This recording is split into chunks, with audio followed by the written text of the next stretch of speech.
صلى الله عليه وسلم الذي بلغ الرسالة وأدى الأمانة ونصح الأمة أشهد أن لا إله إلا الله وحده لا شريك له وأشهد أن محمدا عبده ورسوله قال الله تعالى أعوذ بالله من الشيطان الرجيم وما أمروا إلا ليعبدوا الله مخلصين له الدين حنفاء ويقيموا الصلاة ويؤتوا الزكاة وذلك دين القيمة إن الذين كفروا من أهل الكتاب والمشركين في نار جهنم خالدين فيها أولئك هم شر البرية إن الذين آمنوا وعملوا الصالحات أولئك هم خير البرية أتندز ويسيب الله سبحانه وتعالى ويسيب الله سبحانه وتعالى يتطوندا ناتسكو نسكنو ناتكوما ويسيب الله سبحانه وتعالى أتغبيريرا buli mbeera yonna owesibwa Allah subhanahu wa ta'ala gyetuyitamu agimanyi era owesibwa Allah subhanahu wa ta'ala tatulekererangako okukubiriza nange sejjeemu okukozesa obulungi ekyengeri ekyobulamu owesibwa Allah subhanahu wa ta'ala kyatuwadde omuntu wanaawangala obulungi mu bulamu buno obw'edduniya nabukozesa mu mbeera esinga okubeera ennungi ajja kubufunamu ejjana era omuntu singa anaawangalira mu bulamu buno obw'ensi n'abulagajjalira n'abuzannyiramu yandimalirizanga obulamu abunoonyezaamu muliro waliyadu billah nkakasa tewali kisinzibwa mutuufu bwakusinzibwa okujjako oyisibwa Allah subhanahu wa ta'ala tusaba oyisibwa Allah subhanahu wa ta'ala assa okusaasira kwe ku nabbi Muhammadin sallallahu alayhi wa sallam nambalamira okutya oyisibwa Allah subhanahu wa ta'ala ebbanga lyonna wakati mu kubajjukiza oyisibwa Allah subhanahu wa ta'ala yatutonda natteeka ku nsi kuno kumusinza ku lunaku lw'enkomerero tusinkanye oyisibwa Allah subhanahu wa ta'ala tugenda kubeeramu groups z'abantu zigenda kubeera groups bbiri olwo group y'abantu egenda okuyingira ejjana sawallah teeke mu bo waliwo ne group y'abantu egenda okubeera mu muliro wabula amawulire ag'essanyu abagenda okuyingira ejjana tebagenda kugifuluma waliwo abagenda okuyingira omuliro bagubeeremu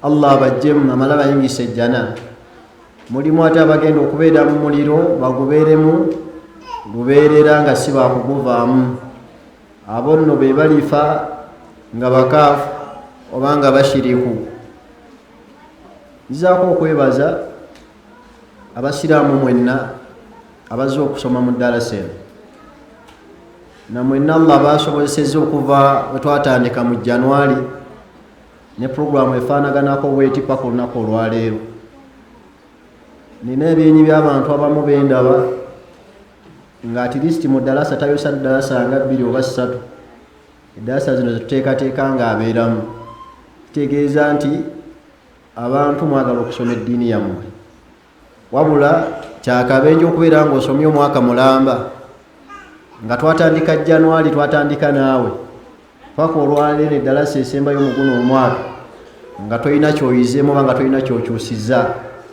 awo nno oba ozze ng'oyisa bivvulu naam ensonga gyetugenda okwogerako mu ddakiika ezisigaddeyo tugenda kugamba khuturatu riba au adraru riba akabenje akali mu kulya emaali eya riba oba ebizibu ebiri mu riba ensangi zino abantu abaagala otandika emirimu abatandika emirimu mulimu abantu abamu nga bo balowooza ti omuntu okutambuza omulimu oba okusuubula oba okubaako kyonna kyaddukanya alina kitambuliza mu mbeera ya haramu.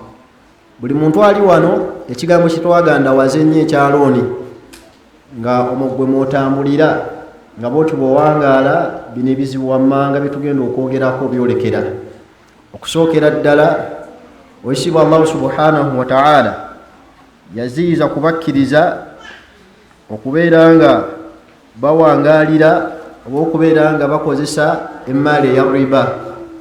Mu suratu Imran aya y'ekikumi-asatu agamba oyisibwa Allahu subhanahu wa ta'ala ya ayyuhalladhina amanu la ta'kulu riba adha'afan mudha'afa wattaqullaha la'allakum tuflihun.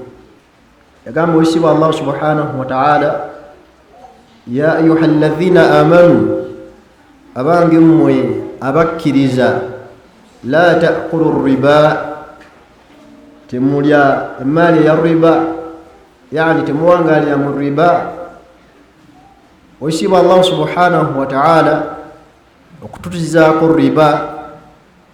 Kimanyikiddwa nti Abarabu mu jahiliya Nabi Muhammadin sallallahu alaihi wasallam atumiddwa gye bali mu nsonga ze baali oba mu mpangala gye baayinege gye bakolamu emirimu gyabwe. Mulimu abamu abaalinga mu busuubuzi, ne mubaamu abamu abaalinga mu busuubuzi ng'ate ne mu riba mwe bali. Oyisibwa Allahu subhanahu wa ta'ala okukibajjako n'aleeta etteeka ng'agaana abantu okubeera nga balya riba adha'afa mudha'afa, eyo egyeddiŋŋaana oba ejja yeetuuma awamu. Wali abantu abamu nga aba yakamaliriza eno looni n'akwata endala, aba yakamaliriza eno n'ajja n'akwata endala. Kati abantu bafaanaganako we batyo, ekyo ekikolwa kibawangaaliramu oyisibwa Allahu subhanahu wa ta'ala yakigaana. Era abantu abali wano nga muli mu ssako ez'enjawulo naye nga zisukka amateeka ag'obusiraamu, ezimu zirimu obulyazaamaanya, endala zirimu ddala riba oba zirimu looni mu kimutegeera. Kati omuntu okubeera nga alya riba oyisibwa Allahu subhanahu wa ta'ala gye yagaana, bino bye bimu ku bizibu byasisinkana.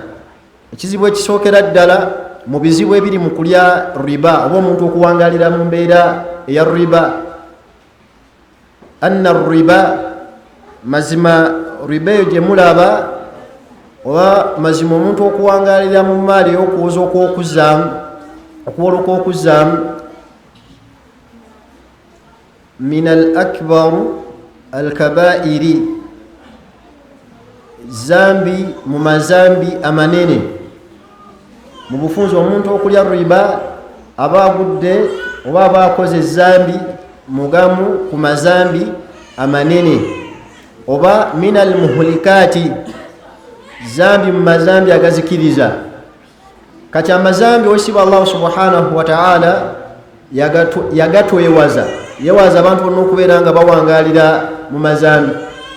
Kati omuntu okubeera nga ayingiridde omulimu ogwa riba oba enkola eya looni, akimanye nti kyaba ayingidde agamu ku mazambi amanene Allah ge yatwekisa n'omwaka Muhammadin sallallahu alayhi wasallam. Yagamba omwaka wa Allah okusaasira n'emirembe ebeere ku ye, ijtanibu sab'a al-mubiqat. Nabbi yagamba basahaba radiyallahu anhum nga naffe atugamba timwewale amazambi omusanvu agazikiriza. Basahaba Nabi Muhammad sallallahu alaihi wasallam amala okubagamba ekigambo ekifaanaganako bwe kityo, qalu ya rasulallah wama hum, yababuuza Nabi Muhammad sallallahu alaihi wasallam tiwange gumwaka wa Allah ge galiwo amazambi ago ng'omuntu aba agakoze mazambi manene gazikiriza. Nabbi kyava agamba alaihi salatu wassalam, ashirk billah, omuntu okubeera nga agatta kwesibwa Allah subhanahu wa ta'ala, shirikiri ezambi kaŋŋaŋa ng'omuntu aba alikoze zambi mu mazambi amanene.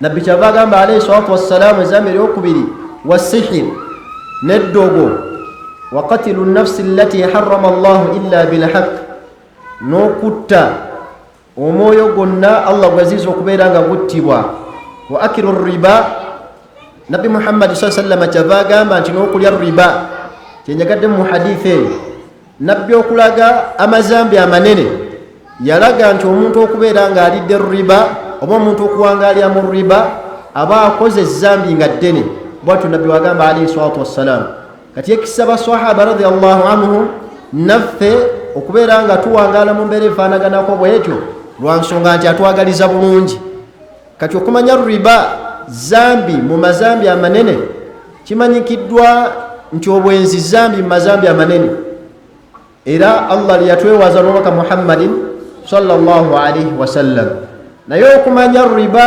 yagenda wala nabbi yagamba alaihi salatu wassalam arriba 73 baban nabbi yagamba alaihi salatu wassalam riba erina ebibi 73 oba emiryango gy'ebibi ebiri mu riba 273 nabbi kyava agamba alaihi salatu wassalam aisaruha naye omulyango ogukyasinza okubeera nga gwe mutono nga gwe gwa wansi yagamba nabbi Muhammadin sallallahu alaihi wasallama mithlu an yankiha arrajulu ummahu kifaanaganako ng'omusajja abawasizza maama we nabbi yagamba nti arriba 73 baban riba erimu emiryango 73 yani n'ebibi 73 naye kibi omuntu kyafuna mu riba ekisembayo okubeera nga kya wansi kifaanaganako ng'omuntu agenze n'awasa maama wa muzaala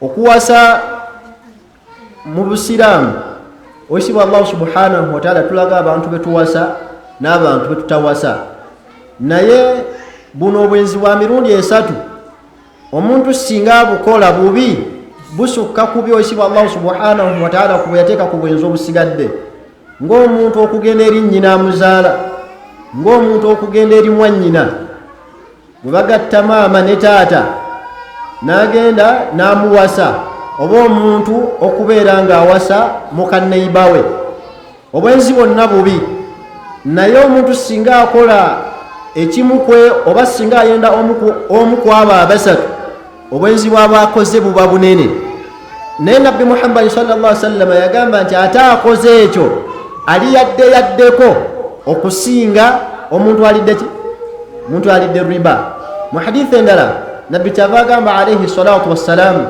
dirhamu riba yakuluhu arrajulu wa huwa ya'lam ashaddu min 36 zanyatan nabbi yagamba alaihi salatu wassalam dirhamu riba esiringi emu dirhamu emu ya riba kibe kyakulabirako nusu 10 ekya riba ekyokulabirako singa omuntu akuola enusu 10 nagamba naye oba onzirizo nziriza 10 ezo enusu 10 nabbi yagamba alaihi salatu wassalam yagamba nti dirhamu riba esiringi emu ya riba omuntu gyaba alidde enusu emu ya riba omuntu singa agirya ng'akimanyidde ddala yagamba nti ashaddu mbi nnyo min 36 zanyatan okusinga omuntu ayenze ennyenda 36 obwenzi zambi ddene naye omuntu okwenda olwendo olusooka n'ayingira 10 23 paka ku 36 asobola okuba nga ayenze ku mukyala y'omu emirundi 36 oba nga ayenze ku bakyala ab'enjawulo 36 nabbi yagamba alaihi salatu wassalamu nti omuntu afaanaganako bw'atyo ali kalekaleko ali yaddeko okusinga omuntu alidde siringi etya emu ya riba kati ekyo kiraga nti riba kyetwagambye nti omuntu singa agiyingirira aba agudde mu mazambi amanene nabbi ge yatwewaza alaihi salatu wassalam kati wekibanga omuntu ayenze ennyenda 36 omuntu wayenda kikolwa kibi era kifaanana bubi naye omuntu okutuuka ng'ayenze emirundi 36 nabbi n'amutunuulira n'agamba nti era ali yaddeko okusinga omuntu alidde nusu 10 oba esiringi emu ya riba kitegeeza nti riba obubi obugirimu bunene omuntu bw'asaana okubeera nga yeewala wano ku duniya okusobola okubeera nga agifunamu emirembe n'olunaku lwanasisinkana owekitiibwa Allah subhanahu wa ta'ala kati lwowangalya mu riba n'olaba omusajja nga mwenzi ayinza okuba nga ye kale ali yaddeko mu maaso ga Allah okusinga gwe kuba ebibi mu busiraamu tebyenkanankana. Ekyokulabirako wesibwa Allah subhanahu wa ta'ala yaziyiza omwenge okugunywa mu Qur'an ne mu sunna nabbi n'agaana. Mu Qur'an Allah n'atuziyiza okulya embizi. Byonna bibi, ki ekisingako obubi ku bibiri ebyo? Omwenge n'embizi. Mulimu abagamba embizi, mulimu abagamba omwenge. Olaba mu bwongo bw'abantu abamu yalabanga embizi embi olw'okuba efaanana buki? Efaanana bubi. Naye ate alidde embizi alikalekaleko okusinga anywedde omuki? Tugambye ogenda otemese. Okitegedde? Oyinza okuddayo eyo nga obadde otambuza bino kati seeka yagambye kati embizi eriki? Just kubadde kugeraageranya ebibi tebikola bitya? Ebibi tebyenkana. Kati omuntu alidde embizi mu mateeka ag'eddiini alikalekaleko okusinga omuntu anywedde omuti? Omwenge. Kati tugambe nti omuntu alidde riba n'omuntu ayenze bonna bali mu mazambi, naye ayenze aliki? Alikalekaleko. Yate tugamba muntu tugolo okuba olinayo gw'omanyi ali mu riba, kati gwe gulawo omulyango gw'obuti? Gw'obwenzi. Ngowooza kimu anze kasasiri mu riba jasi nyendako buki? Jasi nyendako bwenzi. Naye ekyo si bwe tugambye, jasi kujjayo kulaga bubi buli mu riba. Kati yenna ali awo ng'okukuta, manya abantu bangi bakukuta. Naye ekisibwa Allah subhanahu wa ta'ala akaseera kanaatuuka nga kakwanika era ajja kukola ki? Ajja kukwanika. Kati ensonga yesooka oba ebimu ku bizibu ebiri mu kulya emmaali eya riba. N'akabenje akookubiri, omuntu yenna singa awangaalya mu mmaali eya riba oba mu nkolagana nga ya riba, akimanye nti anna akila riba, omuntu yenna alya riba mal'unun, yakolimirwa. Aliko ekikolimo ky'owekitiibwa Allah subhanahu wa ta'ala n'omubaka Muhammadin sallallahu alayhi wa sallam. Omuntu yenna alya riba oba omuntu yenna alina akakwate ku riba mu kabenje kasisinkana, Allah yamussaako ekikolimo. Tugamba nti Allah yakukolimira, yani tugamba nti Allah yakugoba mu kusaasira kwe. Allah tagenda kukusaasira wano ku duniya, wakadhalika ku lunaku lw'enkomero Allah tagenda kukola ki? Wekitiibwa Allah subhanahu wa ta'ala tagenda kukusaasira. Hadithi ya Jabir radhiyallahu anhu agamba qala Rasulullah sallallahu alayhi wa sallam, yagamba omubaka wa Allah okusaasira n'emirembe ebeere ku ye, la'ana Rasulullah sallallahu alayhi wa sallam, la'ana Allahu, yakolimira owekitiibwa Allah subhanahu wa ta'ala, wa Allah yajja okusaasira abantu bano wammanga mu kusaasira kwe. Yagamba nti akira riba, omuntu alya riba, wa mukilahu, n'agiriisa, wa katibahu, n'agiwandiika, wa shahidaihi, n'omuntu agijulira. Iyo hadithi erimu abantu bamiteeka ena. Asooka akira riba, omuntu akola ki? Omuntu alya riba aliko ekikolimo ky'owekitiibwa Allah subhanahu wa ta'ala, yani Allah yamugoba mu kusaasira kwe. Era kyoba olaba abantu bangi abali mu riba Allah bakwatiddeyo n'abakombyako ku bizibu ebiri mu riba. Kati omuntu lwabeera mu riba kimanye nti Allah yamujja mu kusaasira kwe. Kati lwowangaalira mu mbeera eya riba nga gwagirya, owekitiibwa Allah subhanahu wa ta'ala nabbi yagamba alayhi salatu wassalamu nti Allah yakussaako ekikolimo, Allah yakujja mu bantu basaasira. N'agamba owokubiri wa muqilahu, n'omuntu yenna akola atya? Agiriisa. Asobola okubeera nga ye talya riba naye nga yafuusa abantu okubeera nga bakola batya? Balya riba. Asobola okubeera waawo nga ye musajja abeera waawo, Allah yamuwa ssente naye nga abajja okumwewolako yabafuukidde omuziziko, agamba nti nkuwola emitwalo 10 naye sente zange zikola zitya? Zikola. Nga gwafuukidde abantu okubeera nga bagwa mu mazambi agafaanaganako bwe gatyo.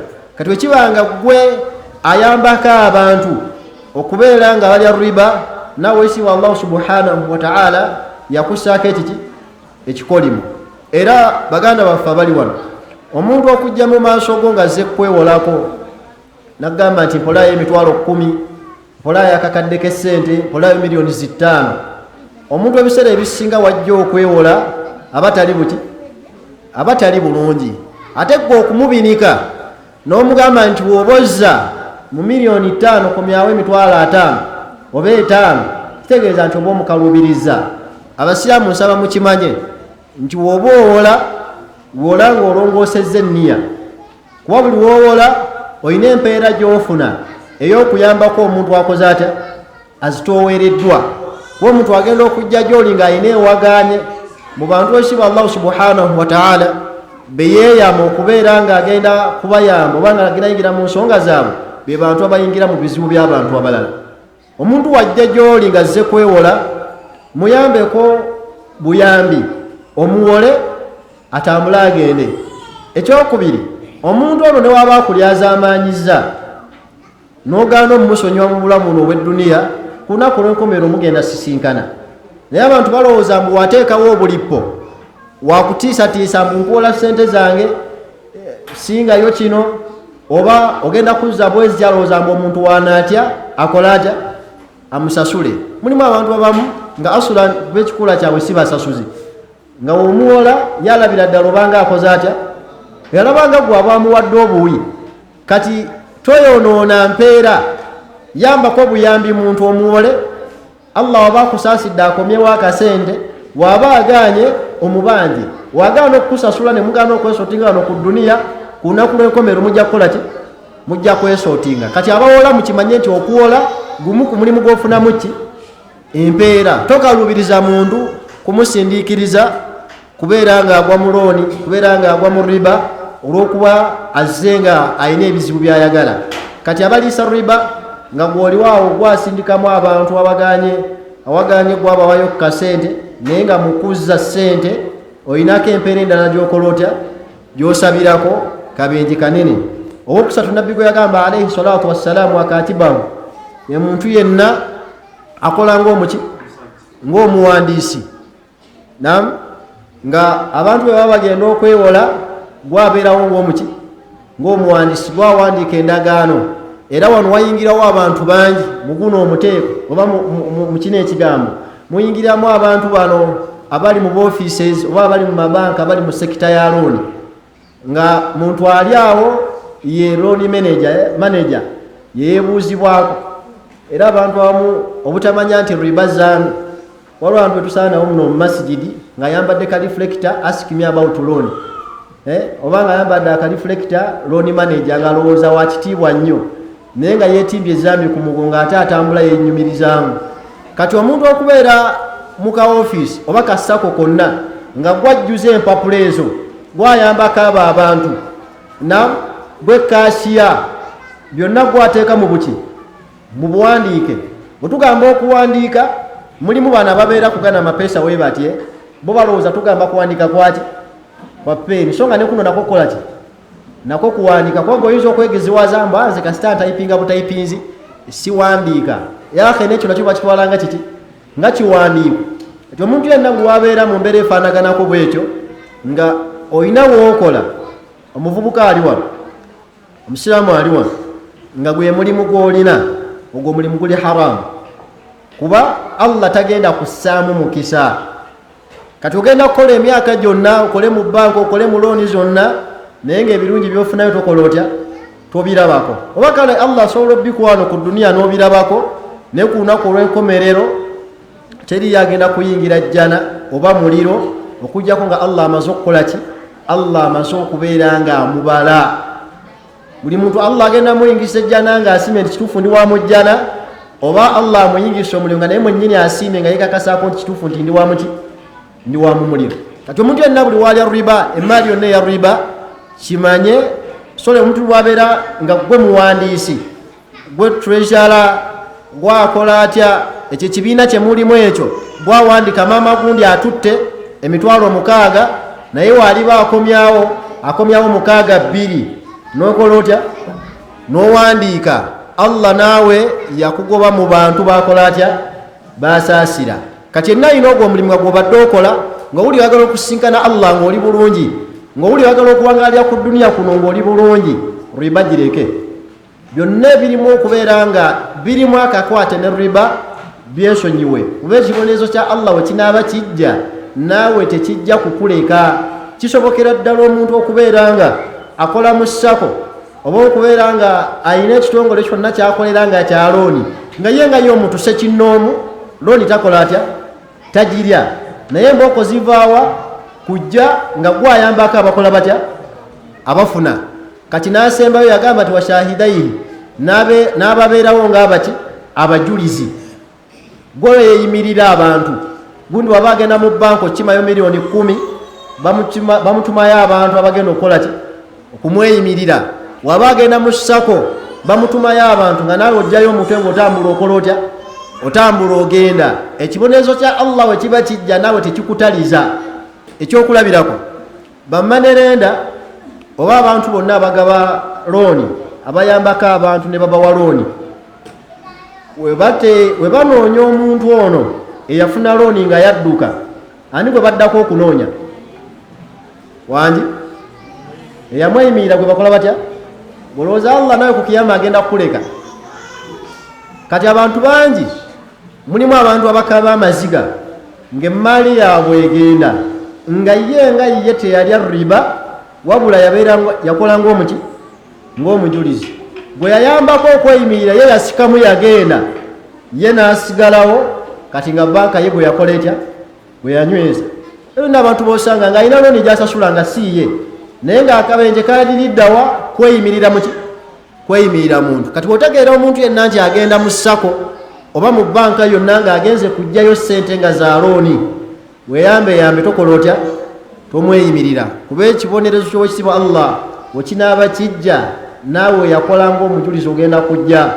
Abamu batunuulira kano akasente akatono ke bagenda omuwaayo kuba omusajja asobola ogenda ng'agenda mu banka kujjayo miliyoni zinga meka 5 nagamba bagenda okubeerawo ng'abajulizi buli omu jamuwaayo emitwalo ameka 255.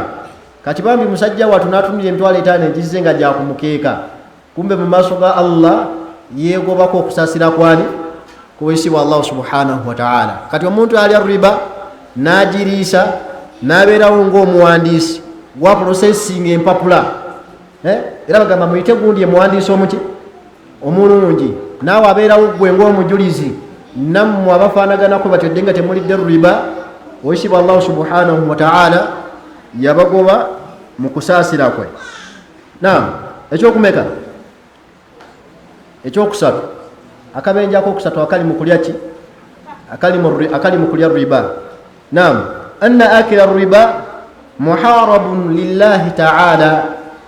Omuntu buli wagenda mu maali ya riba omuntu wakolagana mu nkolagana ya riba akimanye nti abaguddewo olutalo wakati we ne Allah abagenda kulwanagana n'owekitiibwa Allah subhanahu wa ta'ala.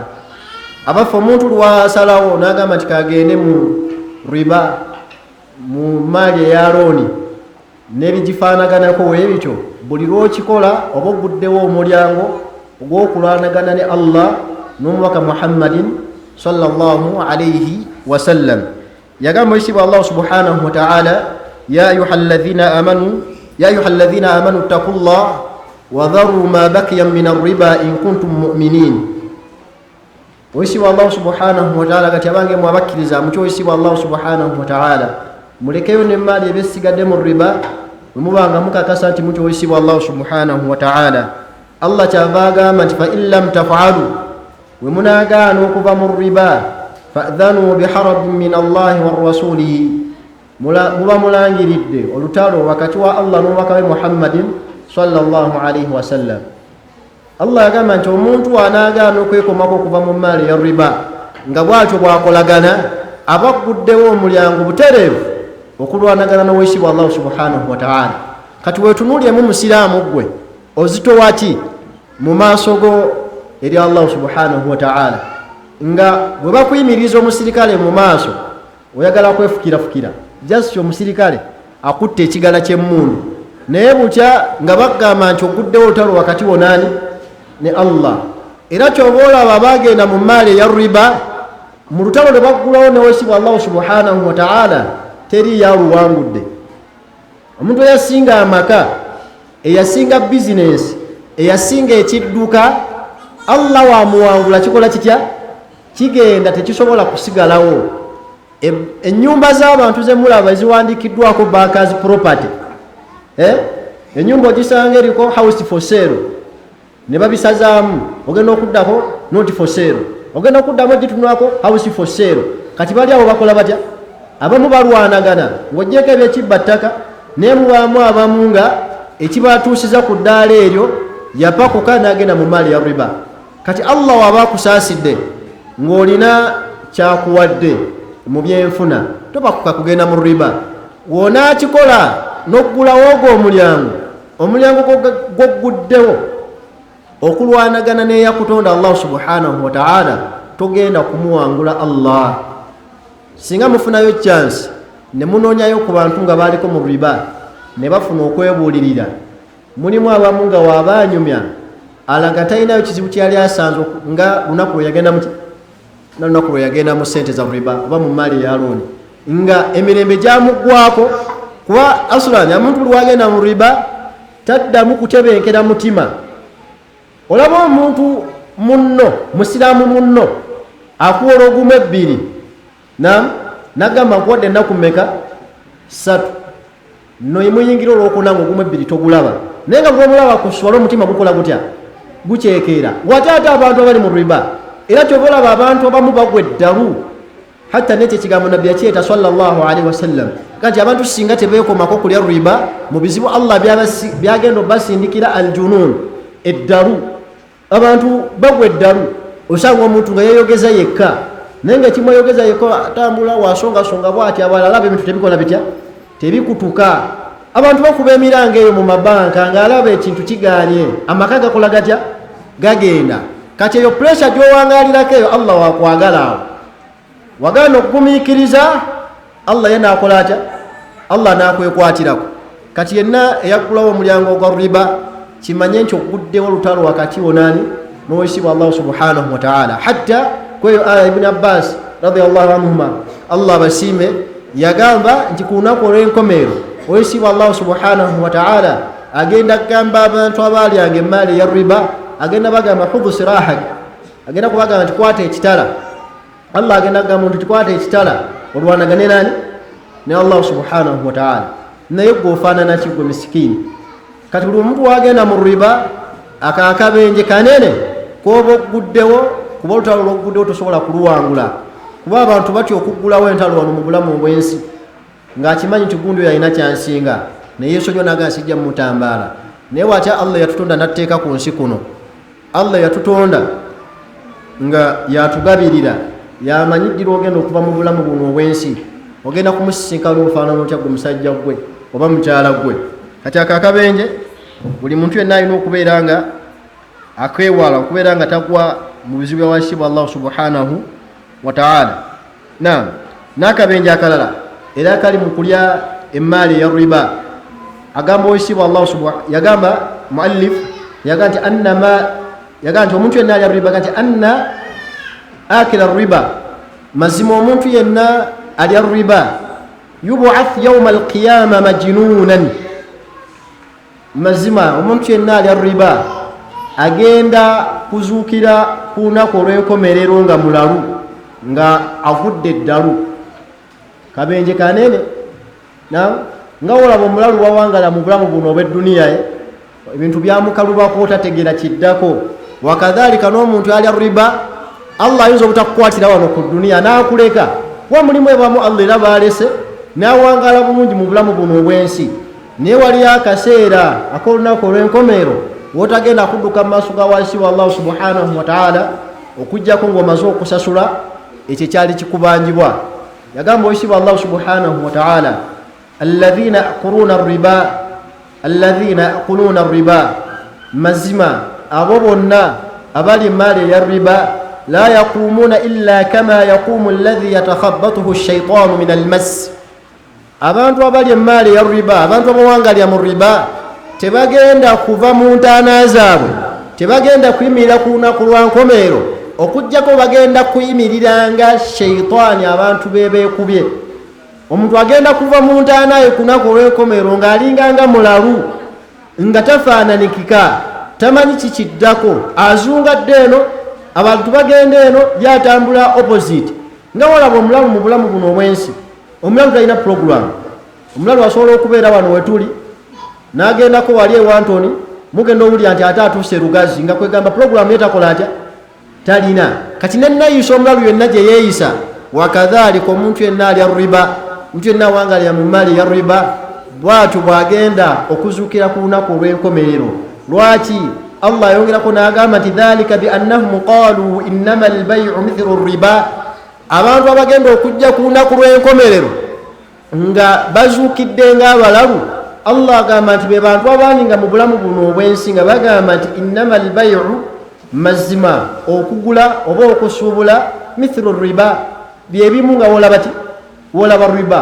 lwaki ekyali ekigambo ky'Abawarabu mu jahiliya nga Nabbi Muhammad sallallahu alaihi wasallam abagaana okulya riba kuba bo balaba nti omuntu wabeera nga ali mu mbeera ya looni ekigendererwa kufuna magoba n'omusuubuzi kufuna magoba naye omusuubuzi alina byayitamu bingi wallahi omusajja okugenda ekatosi n'asuubulayo kasooli oba n'asuubulayo ebyennyanja n'abireeta mu katale n'abitunda ng'ateganye n'ezo sente afuneko amagoba tasobola kufaanagana nga muntu atudde butuuzaawo nga ye waawola nga ye webakola batya we bamuleetera Abawarabu bwe batyo mu jahiliya bwe baakiraba bo bagamba nti innama albay'u mithlu riba mazima okusuubula kyekimugerawola bati riba ekigendererwa kufuna magoba wa ahalla Allahu albay'a oyisibwa Allah subhanahu wa ta'ala kyava halalisa obusuubuzi Allah yakkiriza abantu okukola omulimu gw'obusuubuzi wa harrama riba Allah n'afuula riba ng'eri haramu kati omuntu yenna nga gwe omutima gwaguba totya ddenja oli solidi ne boogera ebigambo ebyenkanawa ku riba oli gumite tokyuka ekiyama kijja era abantu betulaba nalaba ku lunaku lw'enkomerero nga azuukidde nga mulalu akabonero maze okukalaba nti yali nga mu bulamu obwensi ng'akola atya ng'alya riba ti riba terina kalungi kereeta mu bulamu bwa muntu okuggyako khasaara n'ebizibu ebingi ebigyolekera kati yenna ayagala okusinkana owekitiibwa Allah subhanahu wa ta'ala yawma alqiyama ku lunaku olw'enkomerero nga tolina buzibu tolina mbeera ekutuuseeko weesambe oba weerwaneko ove mu maadi eya riba oba mu nkolagana eya riba onaagaana ekiyama kijja ogenda kuyimirira mu maaso g'owekitiibwa Allah subhanahu wa ta'ala akabenje akalala kakumeka naam temuwandiika kakutaano naam anna maala akila riba mamhuqun emaali y'omuntu yenna alya riba akimanye nti emaali eyo Allah agikwata n'ajjamu omukisa omuntu buli waalya riba nawangaalya mu riba Allah kyasooka okugjamu ze barakaati Allah ajjamu omukisa naam omuntu lwalya riba Allah ajjamu omukisa mu maali ye tulwagenda n'ayingirira ekkubo ery'okulya riba akimanye nti byonna byabadde akola Allah agenda kugjamu omukisa n'okubisaanyaawo eri Allah subhanahu wa ta'ala kintu kyangu nnyo Allah emaali asobola okugisaanyaawo ng'era emulaba emaali y'abantu ejja ekola etya emaali y'abantu ejja esaanawo yagamba oyisibwa Allah subhanahu wa ta'ala yamhaqu Allahu riba wa yurbi as-sadaqat wallahu la yuhibbu kulla kaffarin athim yamhaqu Allahu riba wa yurbi as-sadaqat yagamba oyisibwa Allah subhanahu wa ta'ala Allah asaanyaawo emaali ya riba Allah ajja omukisa mu maali ya riba wa yurbi as-sadaqat Allah ate n'ayinjiwaza saddaaka omuntu singa awangaalira mu riba ng'alya emaali yakola kwakuzzaamu Allah omukisa agujjamu mu bintu by'abadde akola era musiraamu eddaala lya bizinensi yo erisooka okugwa yenna awulira ng'ayagala okugwa yingirira looni yingirira riba omuntu atandika bizinensi ng'ezitowa miliyoni 5 oba 3 kale oba emu amagoba ne gajja ng'ajja afuna Allah najjanga amuteramu omukisa ng'emali ejja ekola etya ejja erinnya ne kituuka ekiseera n'alaba nga kyalina tekimumala. Muntu asobola okubeerawo awo nga munywevu ku ddiini ye era nga ne riba girabira ddala nga nedda sijja genda, naye emali etuuka nejja ng'ejja ewera. Kati agenda okulaba omusajja abadde asuubula obummonde ng'alaba yeetaaga n'okusuubula amatooke, ng'alaba alinawo nekyakyagala okwongerako. Kati bana bamuli okumpi nga bamugamba naye wandifunyeyo kati kalooni oyongere mu bizinensi, ogenda kukwata emitwalo 4 oba akakadde kamu okwongere mu bizinensi ebadde eyimiridde obulungi ng'eri wathe nga milioni 6. Kana akakadde akamu kajje kasaanewo ne ziri 6 zikole zitya zisaanewo. Tolaba omuntu ayagala okukwata ebingi, omuntu abeera n'amaka nga Allah amuwadde amaka, n'agakwata n'agenda n'agasingayo, wagasingayo ne bimulemerera okukola ki? Ne bimulemerera okusasula. Kati walemerera okusasula, bana abamula ne bajja nga bo batwala butwazi ekyo kyabadde akola ki? Kyabadde alina. Kati ekyo Allah kyaga nti yamhaqullahu riba, Allah asaanyaawo emmaali eya riba. Oba ozimbye amaka, muntu asobola okuzimba amaka nga jasigabulako kusiiga langi, kuteekamu ndabirwamu, n'agenda afunayo kalooni ka milioni 3 milioni 5 amalirize amaka. Banka wejjanga bigaanye netwala amaka nga gali worth milioni zinga 5 nenge gatwalira ku milioni zimeka 3-5. Emali y'abantu bwekyo bwegenda. Kati Allah ajjamu omukisa, muntu asobola okubeera nga mulimi nga bulijjo alima ebintu ne bidda bulungi, olw'okwagala okugaziya kisenyi Jamiru ng'ayagala okwongera obutungulu bubeere bungi, n'alabira ddala nga yiikemu tekola etya temala, nga bulijjo yiikemu agirimako ne bidda nga birimu omukisa, n'agenda n'apangisa mmeka 3 byonna ne bisaanawo n'atadde angulu, n'omusanga ng'ali ku 0 naye nga ki yayingirira riba. Allah najjamu omuki wesiba Allah subhanahu wa ta'ala najjamu omukisa. Wakadhalika era omuntu asobola okubeera nga mulunzi, asobola okubeera nga alunda enkoko, asobola okulunda enkoko nga 1000, agenda okulaba nga katale dimandi enkoko bazaagala, nayagala okuyingira enkoko 1000 meka, n'ayingira kalooni, agenda okugira buluda ng'obukoko obufuddeawo tebutegerekeka, koko bukonziba najjanjaba, agenda okumaliriza ozitunda nga yennyise ng'alaba talina kyakoze eki, talina kyafunye. Kati tugamba nti Allah ajjamu omukisa.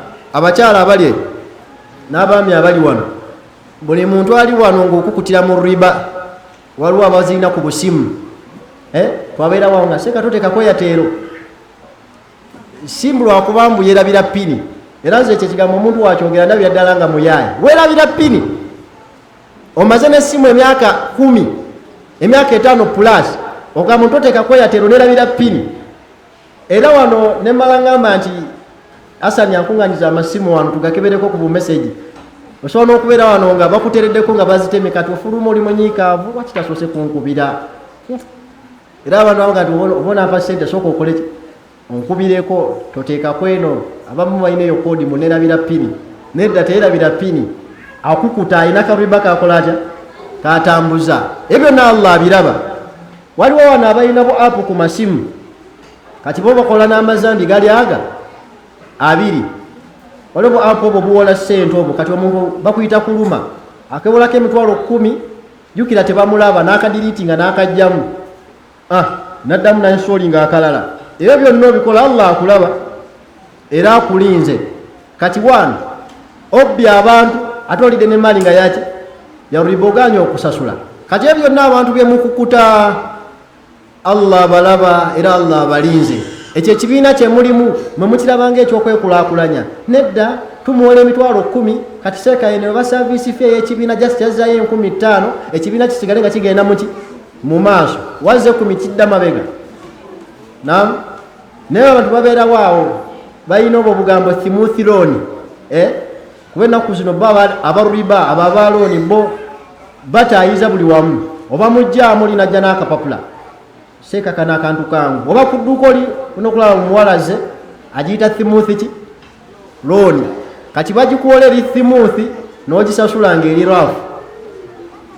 atakuwola bangamba abawala abajanga basititokinga abo sibe babanja batuma omusajja nga alina entunula mbi ng'eyagundi nganze kati ajja bwatyo taseka naye nga wano webaali bamuwola bamulaga nti buli kintu kikola kitya kisoboka era bakulagira ddala kisoboka nga nawe obuzibu tolaba bwe bugenda kukola ki bugenda kuva naye Allah y'obuzibu alaba bwe bugenda okukola ki bugenda okubeera nga buva kati akabenje kanene buli omuntu lwabbinkira ennyo mu riba Allah omukisa agujjamu mu maali ekyasuula edduuka lyo ekyasuula bizinesi gye watandika obanga wayingira mu riba nga tonnaba kulowooza ku byabandoga biki gwe mwennyini weekolera olukwe olujja omukisa muki mu maali yo saate Allah ateeka omukisa mu maali yonna nga ya halaali Allah tassa mukisa mu maali nga ya haramu omuntu singa akola obusuubuzi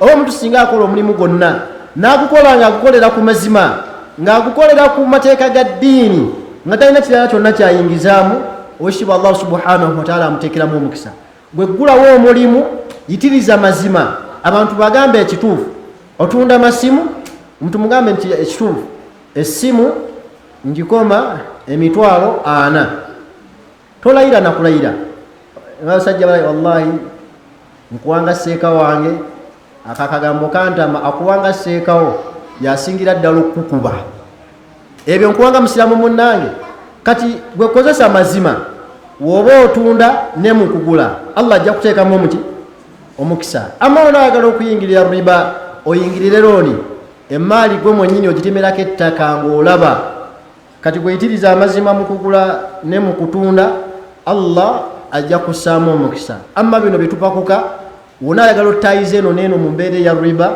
Allah omukisa agenda kukola ki mukisa Allah agenda kujjamu mu maali okole ng'okola gwa kusasula mabanja okole nga oli ku stress okole nga tolina mirembe nga nekyofuna mu mulimu kyennyini tokola otya tokiraba nze era sinenya abantu abamu abatera okugamba nti seeka just mu mulimu muno ndaba naye sirina kyenkola ntya sirina kyenfunamu kituufu mulimu abakyogera nga talina kyafunamu naye ng'emabega alina amabanja mangi agakola gatya agamutwala agamumalira essente z'aba alina n'ekisemberayo ddala nga tumaliriza omuntu yenna buli waalya riba oba abantu buli webawangaalya mu maali eya riba mu bizibu bye bayolekera anna dhuhuri riba min asbaabi lhululi ladhab kino tekikosa sekinoomu wabula kijja nga kikosa ne mujitama ne society abantu bwe bawangaalya mu riba abantu bwe babeera mu riba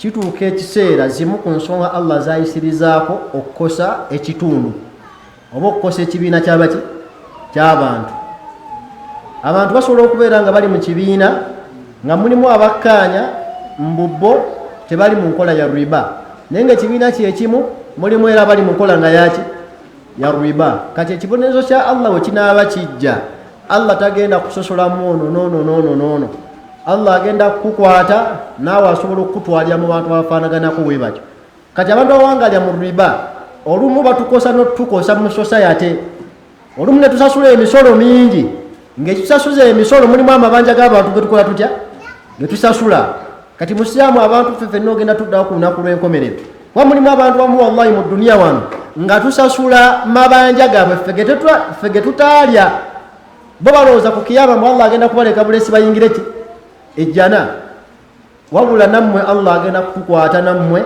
twesootinge bulungi yagamba nabbi Muhammadin sallallahu alaihi wasallama ma dhahara fi qawmi zina warriba ekibiina ky'abantu b'ekitundu kyonna singa kirabikiramu obwenzi ng'abantu bawangaalira mu bwenzi ng'ekitundu kimanyikiddwako obwenzi obanga kimanyikiddwako okulya riba yagamba nti illa ahallu bi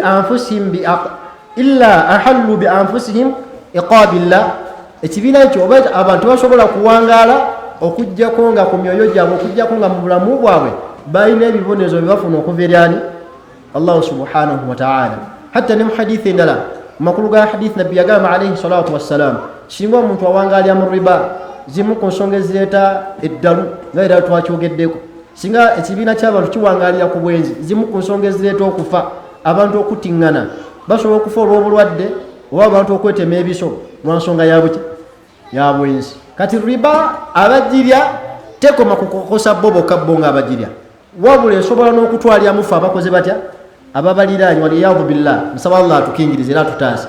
Kati riba buli wogiwangaaliramu manya nti ebyo ebizibu ebifaanaganako webityo obifuna era tugenda kubisimattuka n'ebirala ebisukkakaawo kuba ebizibu bingi. Kati buli muntu kiri eri gyali. Enkolagana gy'okolagana mu ssente ginoonye nga ya halaali, tonoonya kufuna mangu mu haramu. Allah yakola emaali eno, omuntu lwakuŋŋanya emaali nga ya halaali, halaali ajja kitono kyekituufu, esente ya halaali ejja kiki kitono erwawo okuwera, naye bwewera Allah saamu omukisa si nnyangu yakugenda. Ate haramu wabajja ajjira mu big numbers, ajja mangu, wabula Allah waba atwala haram ne halal oli gwalina naye nakola atya namutwalirana. Twa abazungu bennyini bagamba is a come ekigo ekikula, n'abaganda bennyini bagamba ekikula amangu kifa mangu. Kati gojja kulaba nga ayitimuse mu myaka ng'esatu bagende nga bakwogerako boogezi. Mulimu abantu abamu nga tebakyagaana kulabika mu maaso g'abantu olw'amabanja gakola atya galina, nga yenna muswavu muzibu. Ewali omusajja gwe batwalako essomero, yali musajja mugagga nga taduula ne baduula, naye olwaleero wallahi basuza musuze. Ekyo kigambo kinene era okigamba omuntu mu bano, omanyi abantu bano, abantu mmwe betusomesa mmwe muli bagezi naye nga ate temuli bagezi ku mateeka, temuli bagezi ku mateeka ga Allah. Omuntu asobola otula n'akutunuulira bw'ati n'abuuza munne seeko oyo mumanyi ti ayinayo ku bizinesi kati nga Jamiru akamutema msikiwa bajaji uko kwatava kitegedde abyanyanya mtu nagamba nkoze ntya yalabira dambu bino bitogera bya kito era oli musamu yangamba ebyo byogeza buto ani anakola business nga tasose genda mu riba, abantu bonna bali mu riba. Nedda gwe shaitani bwetyo bwekikulaga. Wallahi wali abantu abalina sente nga za halali nga tezirimu yadde ki ziri mu riba, wabula gwe saako gy'owangaliramu erimu abantu riba gwe kivola bamwe abantu bonna ogamba abantu bonna bali mu riba. Kiringa ng'omuntu omwenzi waba yedifendinga abantu bonna benzi, kyogamba nze nsoose olw'okuba akasaako kawangaliramu bonna bakola batya benda, n'alowooza mbu abasigadde bonna bakola batya benda. Kati omuntu okubeera wa nga igolooza nti oli mugezi nnyo, Allah tajja kukukwata, kiseera kijja kujja Allah ajja kukuŋŋaanya. Omuntu asooka n'abeera mu maali eya riba ng'ekituufu atunuulira n'alaba bukyengeri gy'ayinza osaanawo nga takola atya tagiraba. Naye omusajja asobola okuba nga asitudde ekizimbe ne kiyiika, kanso nejja negamba mwasimba bubi ne bakiggala. Ogenda okulaba nti abadde alina emmotoka 3, emu efunye akabenje, endala bagisise. Nedda mu bulamu nga bwa wansi nga n'omusajja alina akagaali amwegomba, naye nga yeegomba ow'akagaali yaliko ku ddaala ng'alaba okuvuga akagaali toba na magezi. Naye alabedde omuntu omulamu avuga akagaali audhu billah ng'alabira ddala we tasobola kukola atya tasobola tuukawo. Wallahi wonna wangalya mu riba osobola okutuukawo. Mulaba ebintu ebimu ebiri ku mapoliisi ebiri mu mabanka babisika babijja mu bantu ne basika emmotoka ne bagituuzaawo. Abantu beewuunyisa. Olaba bano abantu bano abagaba zino looni ez'ennyumba ku nnyumba, ogenda okulaba nga bapakinze tukutuku, bafulumya ekitanda, entebe, firiigi, ngabuuza basenguka ti nedda manerenda akimya ebiki ebibye. Kati Allah atandika akutwaliriza, kati abogenda osula wansi emyaka emirala ng'egi nga tennaku weekuluma, wali olowooza oli mugezi nnyo era otegeera okusinga oyisi wa Allah subhanahu wa ta'ala. Kati eduniya tugitaayiza ne tugitaayize mu halali. Ngambye nti halali wajja ajja mpola naye wajja anywera Allah wateekamu omukisa. Haramu ajja mungi naye waba agenda luki agenda lumu oyinza obutasigazaawo. N'ekigambo ekisemberayo ddala oba mu bigambo ebisembayo mu nsonga ezireetera abantu okugenda mu riba, nsonga ntono nnyo era abantu bozi batwalanga ennene. Mu nsonga ezitwala abantu mu riba, adamu ridha kava Allah, abantu okugaana okusiima okugera kwani kwa Allah subhanahu wa ta'ala. Basiraamu abali wano mbakakasa nga sibalimba ifenna tetugenda beera bagagga mu nsi muno. Ekyo yagala tukola otya? Toyagala. kuba tekibangawo ko Allah n'aleeta omuleme mwamu bonna basajja bagagga buli omu avuga ttundula alina Range Rover. Ffenna Allah tuteeka mu nsi muno nga mulimu abalina okuyambagana, mulimu abagagga nga balina kye bagasa abaavu, ne mubaamu n'abaavu nga balina kye bagasa abagagga. Kati wekibanga oganye otebenkera nti Allah riziki gyakuwadde yeeyo esobola okukumala, n'olowooza nti wonaakuŋŋaanya ebingi,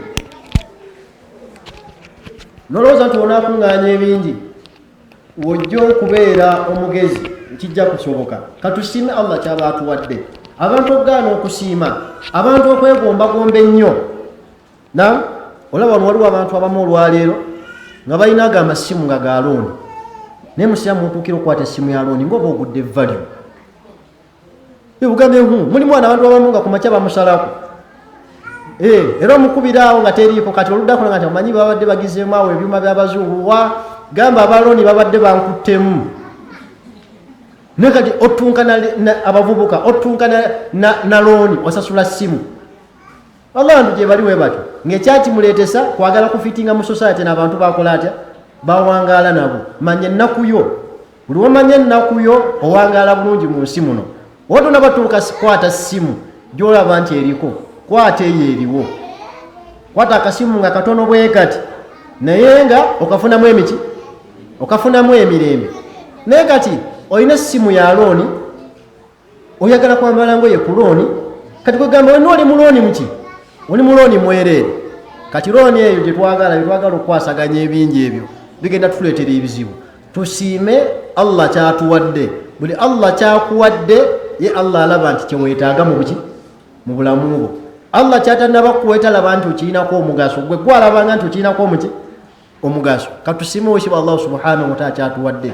Buli tunaasiima omuntu n'abeera n'akaduuka ke n'alaba nga neiba apangusizza omuzigo ogwokubiri, ye n'asiima n'amanya nti ekyo Allah kyanteekeddeteekedde, tagenda wanka kugenda genda mu looni. Wabula bw'onalaba nti gundi aguddewo, oli wano mwenna mutunda ngato ne bagamba nti notola ati mulimu industry ya wano, naye to omusajja yaguddewo edduuka eddala esseeta. Ya Rabbi, yakoze atya? Nga nawe weekuba mu bbanka ng'ogenda okola otya? Weewola. Otunaayagala okutambulira ku peesi emu ku dunya nti tujja kumalako. Ekkubo eryo lye tuyitako kuliko emmotoka nnyingi ezitambulirako. Kuliko ebimotoka ebyo ebinene bisinotwaka, ne kubaako ne buno bu 10 bu vitiizi. Omusajja wa 10 singa yeesiba kuwa sinotwaka naye amugobera ensi yetya, amaliriza akoze ekyo. Watatomera bakola batya? Bamutomera kuba eri ingini ndala, naye ingini ki? Mu bufunze mu bulamu bwe tutowe tuli. Mulimu Allah be yakolanga eddunia yagibateera nga bakola batya? Bagirinanga naye Allah akutaddawo wooli. Ensonga endala ezitwala abantu mu riba, abantu okwagala okuweerera abaana. Tulwa nti tunaatera okuddayo ku ssomero, naye wali abasiraamu abali wano nga abaana bali mu sukulu fees loan mwe basomera. Era naawe ontwala omukisa guno okukubagiza nti ng'olabye otandise okuweerera omwana mu nassale ku sukulu fees loan, anaamalako ddi nga ali ku mbeera efaanaganako bwetyo.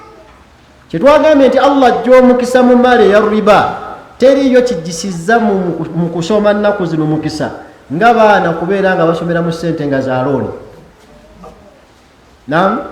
Muntu yeewoola omwana agenda akola atya? Asome. Era abantu abeera banga badiplomati, woyogera kino ekigambo kyegenda okwogera bakulabira ddala nga totegeera, era bakulabanga gwe watayagala kusoma. Ekigambo kiri nti omwana okutuula ewaka nga tasomye kiri kalekaleko, kyekirungi eri obulamu bw'omwana wo okusinga omwana okusoma ng'asomera mu ssente nga za looni.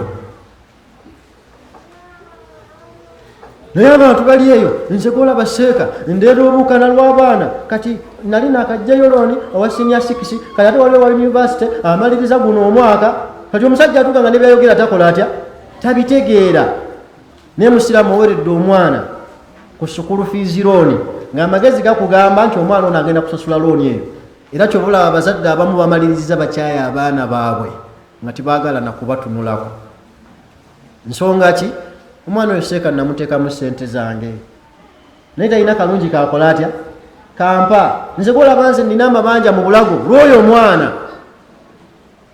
Naye kaakati waweerera omwana okuva mu senior 1 mpaka ku university ngali mu sente za loan afulumye nga Uganda afene we mugiraba akola omulimu gwa mitwala 3 emitwala 4 ayino pangisaako ate jukya n'abavubuka naffe kitwagala bulamu bubi nam ayagala naye apangise wantu wategerekeka ayagala ayambale bulungi ayagala yebezeewo kuloza kwaje emitwala 4 agenda kuwako sente meka osasule loan gye wajja mu banka twanti gwe weeretedde ebizibu gwe weka musiramu kati ogenda kyawa abaana bo nga bakuze n'ekirala nti abaana tebagenda kufuna barakati mu kusoma lwaki bakulidde kuki ku haramu lumu omusajja Nabi Muhammad sallallahu alaihi wasallam yayogera ku musajja ali mu lugendo agubasidde awanise emikono mu bbanga gati ya rabbi nabbi yamenya omusajja oyo n'ebitendo bina yagamba nti omusajja ali awanise emikono ng'ebyokulya bye bya haramu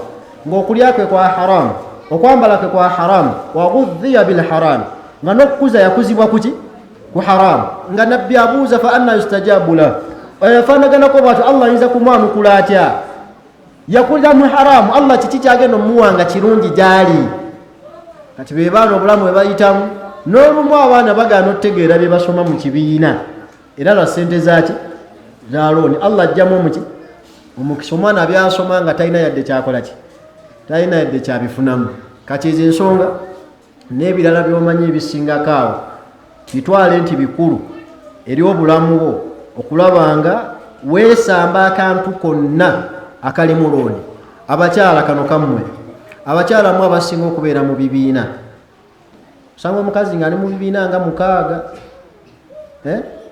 n'alemerwa n'okulya obulungi olw'okuba ali mu kiki mu kibiina enawaayo akakaaga eri omutwalo eri 3 eri ati agenda omumaliriza nga ye mwennyini yeeresenga luseke ali awo kakati mu bibiina bye mulimu ekibiina ky'olimu kyonna nga kya looni funa akakovaayo oba mwesootinga okola otya oveeyo Allah wanaabakwata n'abakwatako bw'ati ojja kwazina nga tewali akima ebyo byonna tubyogedde omuntu yenna nga ali mu riba wano bw'ogivaamu Allah akusonyiwa byonna ebyakulembera yagamba Allah faman jaahu maw'izatun min rabbih omuntu singa ajja okubuulirwa ekuva eri Allah subhanahu wa ta'ala singa omuntu abuulirirwa ne bamugamba nti riba eri haramu fantaha falahu ma salaf naleka nataddayo Allah agamba nti Allah amusonyiwa ebyo byakola bitya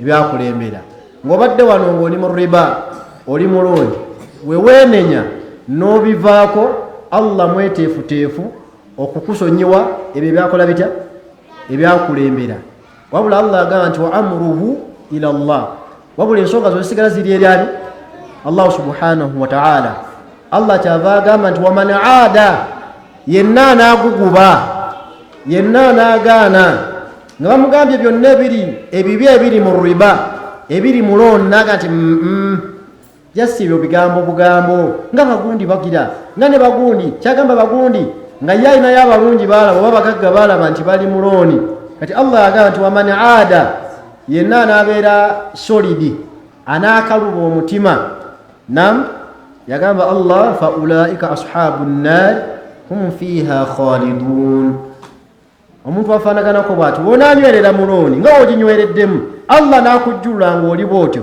yagamba Allah nti agenda kukuyingizisa omuliro ogenda kubeeramu ekiseera nga kiwanvu eno khalidina fiha yaani omuntu agenda kubeeramu obuwangazi nga bungi mu muliro Allah ye alimala okutunulanga nti kati kamujjeyo kuba agenda obeera mu muliro lubeerera nga si baguvamu bo bashiriku ama balina amazambi amanene nga Allah yagamba nti bagenda kubeera mu muliro bagubeeremu lubeerera Allah yali agamba tulul amr bagenda kuwangaalira mu just obulamu nga buki nga buwanvu nga bali mu muliro nga mwe bawangaalira nga wogaanidde mu riba Allah gati waman aada yenna anaagaana nga buli basomesa riba ng'ogamba abaseka je sibamanyi kyo boogerako boogezi ebyo ku mizinda olenda ku gulawundi kiralamu naffe ku gulawundi gye tuli era waliwo abalala bali ku gulawundi nga gwe nga bakola babiraba era nga bakola mu halaali kati gwe gwagaanya obugaanyi okukola ki okukyusa abantu n'alimu obulungi nange bwe ntyo bimmaliriza. Nsaba Allah atuwe obulungi era atukuumye. Nsaba obusibu Allah subhanahu wa ta'ala tugabire halal ataase haram. Nsaba Allah tugabire halal ataase haram. Nsaba obusibu ataase owaavu atugaggawaze. Nsaba Allah ateeke omukisa mu byonna bye tukola. Allah tumusaba Allah ateeke omukisa mu zadde lyaffe. Tumusaba obusibu Allah subhanahu wa ta'ala ateeke bantu b'omujjana tukingiriza omuliro. Tumusaba Allah ataase obukaafu. Nsaba Allah ataase shiriki. Nsaba Allah ataase bid'a. Nsaba Allah ataase obulyazaamaanya na byonna ebiyinza okutulemesa okuyingira ejjana. Nsaba obusibu Allah subhanahu wa ta'ala asonyiwe baganda baffe bonna beyajjula nga basiraamu. Tumusaba Allah abaddiremu abateere ebitangaala mu ntaana zaabwe. Tumusaba Allah abateeke mu bantu b'omujjana. Wa sallallahu ala sayidina Muhammadin wa ala alihi wa ashabihi wa sallim walhamdulillahi rabbil alamin.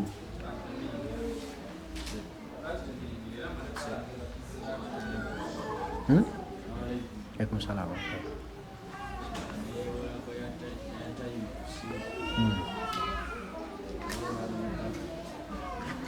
Assalamu alaikum wa rahmatullahi wa barakatuh. Muganda wa fono